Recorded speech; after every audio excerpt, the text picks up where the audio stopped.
Robert Fico udělá vždycky úplně cynicky to, co mu přinese body. Mimořádně připomíná Andreje Babišeho. Totální cynismus.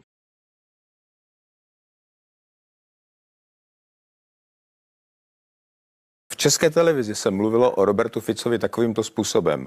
Degradovaný typ lidsky i mentálně, oči podlité krví jako prase z Bukvic, muž, kterého může milovat jeho vlastní matka. Tohle byla debata v České televizi, kde byla moderátorka České televize, všichni se kuckali smíchy a i ta moderátorka České televize teda plakala smíchy a byla tam pohoda. Nikdo to ani nekomentoval. Vypadalo to, že to všem vyhovuje. A předevčírem jsem byl tady v České televizi a byl tady představitel vlády. Byl tady ministr Dvořák. A to, co tady řekl, byla kolosální lež. A dokonce tvrdil, že je naivní, pokud si myslím, že nedochází k zásadní změně ve směřování slovenské zahraniční politiky. Dokonce tvrdil, že to si může myslet jenom někdo, kdo je mimo realitu.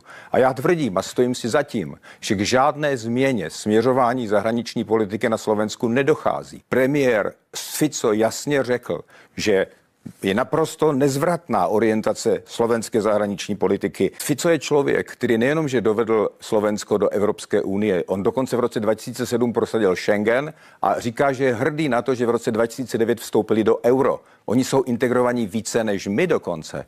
Já o tom nemám žádný pochyb, že tato orientace je jednoznačná a k žádné změně nedochází. A tady nikde v České televizi nebyl prostor ani proto, aby se řeklo, že ta plynová diplomacie Roberta Fica byla velice úspěšná. Já nepamatuju v minulosti, že by na Slovensku někdo takto komentoval české politiky. Já nechápu, co to je za syndrom, že my máme takovouto potřebu se trefovat. Mě zajímá, proč si vybíráme takovýmto způsobem Slovensko. My máme některé země, kterých se netkneme, i kdyby zavraždili kohokoliv. Vám příklad třeba Saudská Arábie, to se nikdo nedotkne, i když se tam vraždilo, i když my Češi jsme byli největší dodavatelé zbraní Saudské Arábie, když vraždila v Jemenu, tam bylo plno zabitých dětí, školy, tady to nikomu nevadilo. Teprve britský parlament, když to zvedl, a americký kongres, co se to děje, ale tady se o tom neinformovalo, ale ne, Saudská Arábie je nedotknutelná. Když v Polsku Kačínsky a jeho vláda v podstatě perzekvovali soudce, tak se tady nikdo do nich netrefoval. Když český premiér navštívil Polsko a byl tam dotazovaný novináři, co na to řekne, tak řekl, to teďka není důležité. Takže my, když jde o to kritizovat, kde dochází opravdu k vážným věcem, tak máme vybrané ty, kde nikdy si nedovolíme, ale Slovensko, tady nikdy nezaznělo to, co je podstatné.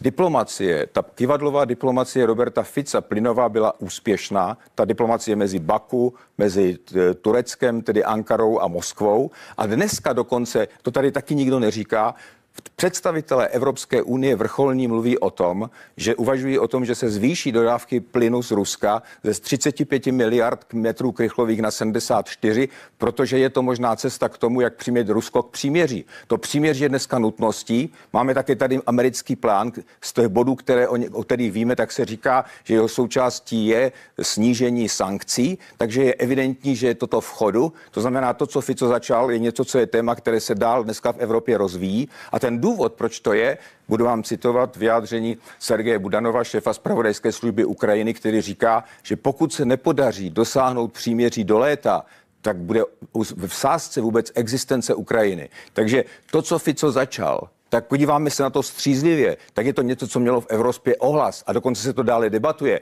Nicméně tady se o něm mluví, že je to prase živené bukvicemi. Uvědomme si, že to je spíš projev nějakého českého traumatu, že my, když jsou problémy u jiných zemí, tak tam to nevidíme. Ty země jsou z nějakého důvodu nedotknutelné, ale zrovna Slovensko se stává takovýmto naprosto neférovým terčem. Tohle není žádná seriózní debata o tom, co se na Slovensku. Pekný večer, vážení priatelia. V jednom z ďalších súbojov o energetickú bezpečnosť Slovenska ideme do finále.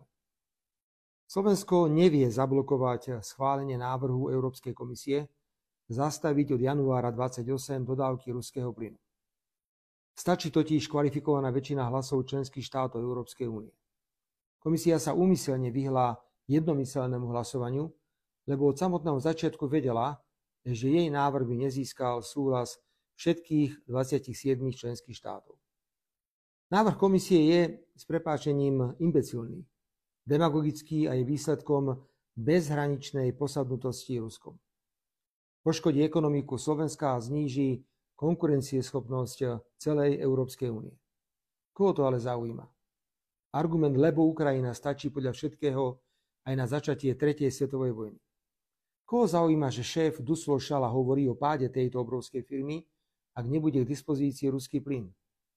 Koho trápia katastrofické scenáre predsedu úradu pre reguláciu sieťových odvetví?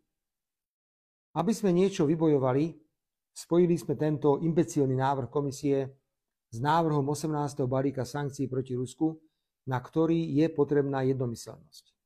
Jednoducho aj v jednom aj druhom prípade ide o protiruské sankcie, preto chceme o nich hovoriť spolu. A presviečame všetkých naokolo, že nepristúpime k hlasovaniu o 18. sankčnom balíku, pokiaľ nám komisia nedá aspoň minimálne garancie, ako zvládnuť dopady jej demagogického a škodlivého návrhu zastaviť toky ruského plynu. Posadnutosť Ruskom je taká obrovská, že nemáme žiadnu šancu dotlačiť komisiu, aby svoj plynový návrh stiahla. A nehovoriac o tom, že tento návrh si komisia presadí, aj keď budeme 100-krát hlasovať proti. Čo aj budeme. Za toto šialenstvo komisie nikdy nezahlasujeme. Telefonické hádky, tvrdé rokovania sa blížia k nejakému záveru. Na stole je písomný návrh garancií komisie, ktorý nám komisia ponúka za hlasovanie o 18. sankčnom balíku. Už som povedal, že tento spor sa nedá vyhrať 100-0, ale my ho ani nemôžeme prehrať 100-0. Kto chce s vlkmi žiť, musí s nimi vyť. Toto je bohužiaľ krutá realita súčasnej únie. Musíme preto do poslednej chvíle zabojovať za priateľný kompromis. Hneď teraz posielam návrh garancií komisie predsedom všetkých relevantných politických strán a očakávam od nich vyjadrenie. Verím, že odpovede predsedov opozičných strán nebudú v duchu politiky škodiť Slovensku za každú cenu.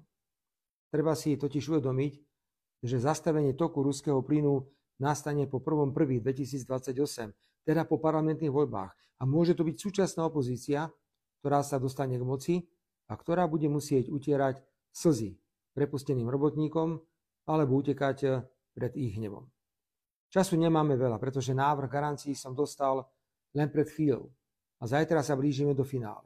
Keď nie zajtra, tak v stredu alebo piatok. V každom prípade máme málo času na ďalšie politické hry.